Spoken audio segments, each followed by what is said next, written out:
এর আগে কোন রাজনৈতিক দল বা সংগঠন করে এসেছে, ইভেন কি ছাত্রলীগ হোক, আমরা এনসিপি গঠিত হওয়ার সময় খুব পরিষ্কারভাবেই বলেছিলাম, এখনো যে আমাদের এনসিপি তে আমরা যুক্ত হওয়ার ক্ষেত্রে কার কি সাবেক পরিচয় এটা আমাদের কাছে মুখ্য নয়।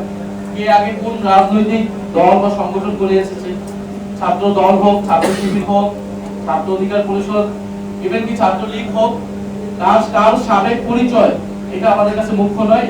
আজকে থেকে যখন কেউ এনসিপি তে আসবে, সে এনসিপি সংগঠন, এনসিপি নেতাকর্মী হিসেবে কাজ করবে, এনসিপির আদর্শকে ধারণ করে কাজ করবে। তবে কোনো ফ্যাসিজমে অংশগ্রহণকারী, গণহত্যাকে সমর্থনকারী, চাঁদাবাজ, দুর্নীতির অভিযুক্ত সন্ত্রাস, এই ধরনের কোনো ব্যক্তি কখনোই এনসিপি তে আসতে পারবে না, এনসিপি তে থাকতে পারবে না। যারা এনসিপির গঠনতন্ত্র অনুযায়ী এনসিপি যে ন্যায় ও দলদের রাজনীতি প্রতিষ্ঠা করতে চায়, বৈষম্যহীন গণতান্ত্রিক বাংলাদেশ প্রতিষ্ঠা করতে চায়, সেই রাজনীতিকে ধারণ করে আমরা সবাই একত্রে আমরা জুলাই গণ অভ্যুত্থানের যে আকাঙ্ক্ষা, সেটাকেই মাথায় রেখে আমরা সামনের দিকে আগাতে চাই।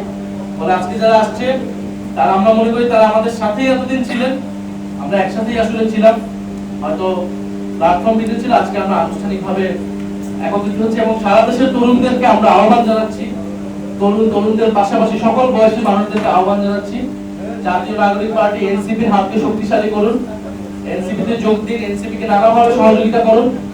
এনসিপি এখনো সংস্কারের পক্ষে দৃঢ় ভূমিকা রেখে যাচ্ছে, বিচারের প্রশ্নে আমাদের ভূমিকা থাকবে, বাংলাদেশের সার্বভৌমত্বের প্রশ্নে ভূমিকা রাখবে। সর্বোপরি বাংলাদেশকে নতুন করে স্বৈরতন্ত্রের যাতে উদ্ভব না ঘটে, এই জন্য তরুণদেরকে ভূমিকা রাখতে হবে এবং বাংলাদেশের মানুষ গণভোটে রায় দিয়েছে সংস্কারের পক্ষে, সেই রায়কে আমাদেরকে অবশ্যই বাস্তবায়ন করতে হবে, প্রশ্নে ভূমিকা রাখবে। সর্বোপরি বাংলাদেশকে নতুন করে স্বৈরতন্ত্রের যাতে উদ্ভব না ঘটে, এই জন্য তরুণদেরকে ভূমিকা রাখতে হবে এবং বাংলাদেশের মানুষ গণভোটে রায় দিয়েছে সংস্কারের পক্ষে, সেই রায়কে আমাদেরকে অবশ্যই বাস্তবায়ন করতে হবে।